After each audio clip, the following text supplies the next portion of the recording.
Hi, folks. Welcome to Crisco's Corner. Welcome back. And those of you that are new, welcome. How Jim Caviezel's, I believe it's pronounced, faith-based Sound of Freedom became this summer's unlikely box office hit. Yeah. Now, I'm going to be seeing it this Sunday. I live in upstate New York. My cousin and I are going to see it. And we're religious people, and that's the criticism it's getting. But wait till later in the video, you'll see a response from the individual the movie is based on in an interview, how the progressive mainstream media and what they're calling it, it'll astound you. You'll shake your head in awe and wonder. And there's a picture there from the movie. If you remember, this gentleman on the right, he played Christ in Passion of the Christ, which I saw once, and once was more than enough. And I'm a pretty tough guy. And I got to tell you, that was some brutality I've never seen on film before. Let's read on. Sound of Freedom, a religious thriller led by the Passion of the Christ star Jim Caviezel, is becoming an unlikely box office savior. The faith-based movie about child sex trafficking has collected an impressive $40 million after 6 days of release. Now, this article's 4 days old, so they're probably double that now. And I hear stories about some movie theaters are cutting the air conditioning. They're doing things to make the film not look that good, so they refund the money to people, which doesn't count on the number of tickets that are sold and all kinds of crazy stuff. Sound of Freedom opened last Tuesday, generating a mighty $4.2 million on Independence Day holiday. And it's beating out now the Red Door, Indiana Jones, which I hear really sucks. The original Indiana Jones was good. It's playing in 2,850 North American theaters, a small footprint than Insidious and Indiana Jones. You can see it has over almost 3,200 and 4,600 respectively. As with our July 4th numbers, today's numbers exceed our expectations, and we're continuing to continue this movement. Normally, faith-based movies, I got to tell you, really suck. And I don't mean maybe the plots or the dialogue, but the production value is so low. But now it's starting to change. This is what people call the alternative economy. That the craziness coming from the mainstream media in Hollywood with Disney and with the crap they're doing, there's an alternative economy to go to. An alternative movies, television, products that you buy, that you use every day in your house.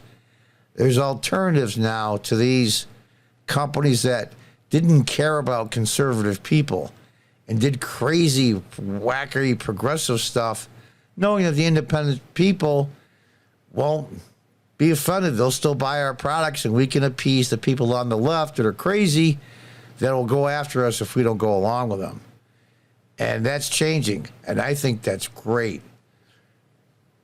We're getting messages from all over the country telling us about packed theaters, sold-out theaters, and spontaneous standing ovations in numerous locations. Seeing this film has become a must thanks to the incredible word of mouth.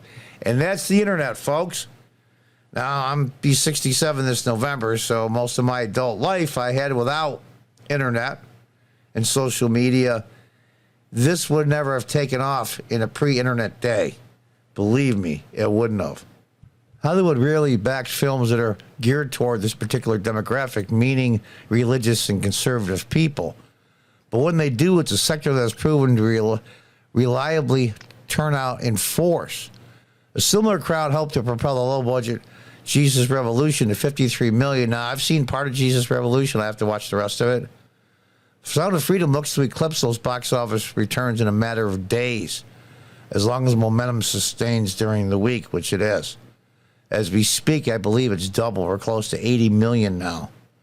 Sound of Freedom was originally set, they tell, if you want to read this, this is the background where it came from and what it went through when they got the rights. Conservative and religious groups have rallied around the film, which is partially crowdfunded. The Utah-based Angel Studios used other unconventional efforts to promote the film, including an app that allows people to buy and then donate tickets to those who can't afford the price of admission. About $2.6 million of opening day sales were earned through Pay It Forward app, which the company framed as a way to raise awareness about child trafficking. It's based on a true story. The guy's name is Tim Ballard, which you'll see if you keep watching the video towards the end. There's a small interview with him and his criticism how the mainstream media, especially CNN and MSNBC, is treating this. It's a rescue mission to save from XCX traffickers in Colombia. Mira Sorvino and Bill Camp co-star. I've always loved Mira Sorvino. I remember her in many movies, but if you remember the movie, I believe it's Gods and Generals, the long version, Mira Sorvino plays Joshua Lawrence Chamberlain from the 20th Main's wife. And she's in much other stuff. She's in a Great House episode as well, Mira Sorvino. Opening weekend audience were enthusiastic, bestowing the film an A+ in cinema score. It's the only movie playing in theaters right now that has a high grade. Ticket buyers have been predominantly female, while more than 50% of cinema goers are over the age of 45. Yeah, if you go into a theater, it's a lot of younger people and families. So, I'm obviously over 45, so I can see. I wish younger people could see this. The future of our country and thoughts concerning this child sex trafficking, also the child illegal labor, and many other things. My understanding in the last year and a half, over 80,000 unaccompanied minors have illegally migrated into the United States. And the federal government and nobody else knows where they are. Think about that. 80,000, which is almost double the size of my city that I live in upstate New York. It's amazing to me. Critics have been mostly positive towards the movie, which holds 76% of Rotten Tomatoes, and that's the problem. Sound of Freedom has stirred up some controversy with detractors accusing the film of embellishing the reality of child exploitation and stoking QAnon conspiracy theories. Rolling Stone calls Sound of Freedom a QAnon teen thriller, one designed to appeal to the conscience of conspiracy-addled boomer. Well, I'm a boomer, and you know what? Kiss my... Box office analyst says noteworthy that Sound of Freedom managed to crack the top 5. Now let's take a look at the article from Timcast.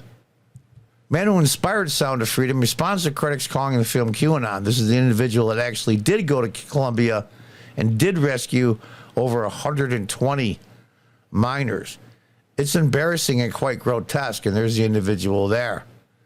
I believe Mira Sorvino plays his wife in the movie. Sound of Freedom is inspired by Ballard's experience rescuing trafficked children through Operation Underground Railroad Hour, which Ballard founded in 2013.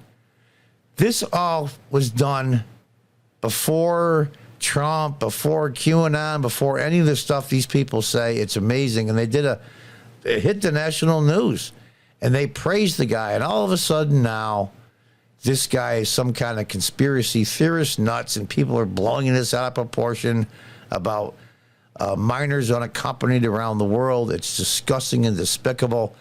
It's almost, it borders on, and I think goes over the line, defending these monsters, and I use the word monsters purposely, that exploit these children. The film depicts his previous work for the Department of Homeland Security on the International Crimes Against Child Task Force and his subsequent 2014 sting operation with Auer in Cartagena, Colombia, after leaving DHS. Ballard formed Auer out of the frustration with DHS's efforts to rescue trafficked children in foreign nations. Ballard responded to a critic during a Monday's appearance on Fox and Friends. Now let's take a look at the video here. It's not that long. Let's just check it out. I'll listen to this and have you respond. Films are created out of moral panics. They're created out of bogus statistics. They're created out of fear. And with something like Sound of Freedom, it specifically is looking at QAnon concepts of these child trafficking rings that are run by the high-level elites, and only people like Tim Ballard and only people like Jim Caviezel, and by extension, only people like the ticket buyer can help bring these trafficking rings down. Do you want to respond to that? Now, before he responds, think about what he just said. That's one of the most disgusting things I ever heard of. Now, I didn't see the whole clip, just that. Where's the pushback from the CNN reporter there? It's amazing to me. Rolling Stone, all the ultra-left progressive media companies are all saying the same thing. This is mostly conspiracy theory, and okay, just in the U.S. alone, not Colombia, where are those 80 to 85,000 unaccompanied minors? Where are they, and what are they doing, or what are they going through? Now, we'll have to say up front, he doesn't go into specific details, but some of the stuff he describes may be disturbing to some people. I know it did for the young lady, I forget her name there on Fox and Friends. She was pretty upset when she listened to him, and this is only a 2-minute clip. Let's hear it. Yeah, as that guy's talking, and he's nobody's hero, by the way. I can't imagine any kid looking at him thinking he's going to help them out. But I think of the children that are really depicted in that film. I know what happened to them. Those children were the subjects of child rape videos. Those children were being sold for sex. In total, you see over 120 kids actually are rescued in the story that's being depicted, even if the movie doesn't get into all of them. These are real kids. I see them. I'm still friends with them. So it's embarrassing and frankly grotesque for this guy who knows nothing to start throwing out terms like QAnon and connecting it to a real story. I mean, they're not even thinking about it. So what are they thinking about? Are they thinking pro, about trying to stop sex a group from trafficking? rescuing children? It's so bizarre. It's like they're pro-sex trafficking. Like, leave the industry alone. That's how it feels to me. It feels like there's some other agenda, because why do this? There's that one scene in the movie where it's an older man and he's picking out what little boy or what little girl he wants to take into, but I just can't even talk about it, but to take away, and we know what's going to happen to that child. Does that really happen, and how often does it happen? Well, this is happening all the time. There are 6 million children, believe it or not, according to the Department of Labor, Department of State, who are stuck in slavery of one kind or another. Either it's sex, labor, or organ harvesting. I mean, organ harvesting, we've been taking down several organ harvesting rings where they take little babies and use them that way. And so we see everything, and the film depicts every kind, whether it's the lure, like you mentioned, that's a real person, that beauty queen who was recruiting kids as young as 9 years old, and then. Now think about that for a minute. Harvesting organs. I don't know how much that is, but even a small amount is just unbelievable. It's hard for me to describe the evilness of it. It's bad enough the other two things, the labor, the forced labor, the slave labor, and the XCX trafficking. I have to be careful because the algorithm will screw this up, but organ harvesting, I mean, that's one of the most despicable things I ever heard of. It's embarrassing and simply grotesque, like he said, for this guy who knows nothing about, to start throwing out terms like QAnon and connecting this to a real story. He was there. QMead suggests critics were in favor of XCX trafficking, appearing to defend the industry in a criticism of the film. Yeah, it seems like that's what they're doing. I would like to think that's not how they think, but anything that goes against their narrative, they have to be against. It's insane. That's Ainsley Earnhardt. That's her name there, the one in the middle. And, this is happening all the time, Ballard said, studying through the 6 million children enslaved for sexual or organ harvesting, according to the Department of Labor. Well, there goes the algorithm. I just said the word.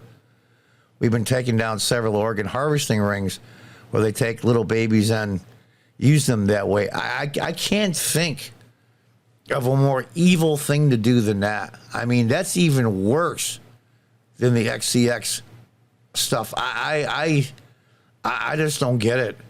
We see everything he can know. The film depicts every kind of child trafficking. And we're going to leave it like that because, we're the ones pushing these movements about sexualizing kids and calling it SCX education. We're the ones who are wanting or allowing children who are 13 years old to be able to consent to anything, including body mutilation, which will only lead to constant consent laws around children being able to consent to have XCX with adults. Yeah, you're saying now that they're saying MAPS. Look up what MAPS means. And they're saying that's more of a sexual preference now than a mental illness.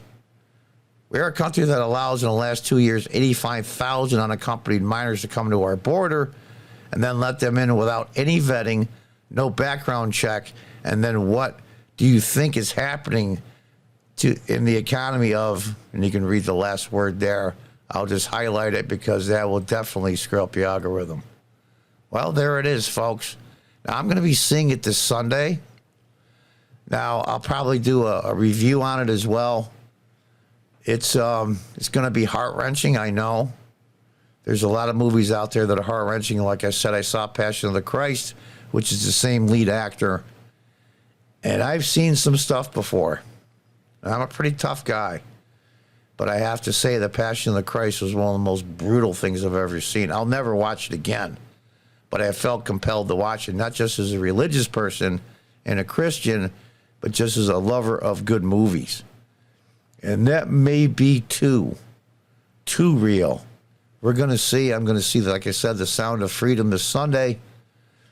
But anything that's faith-based, that doesn't go through the filter of the ridiculous Hollywood progressive nut bars, is automatically thrown out for QAnon conspiracy and everybody else they can think of. That guy came within a hair's breadth, if not crossed over the line, of supporting XCX trafficking. That's just my opinion. And that gentleman agreed as well. Why is the media doing this? I don't understand. I just don't get it. It makes me crazy. Are we that far gone? I pray to God not. I'll let you know when I see the movie on Sunday what I think of it and maybe do a spoiler review. But until next time, God bless, goodbye, and good luck.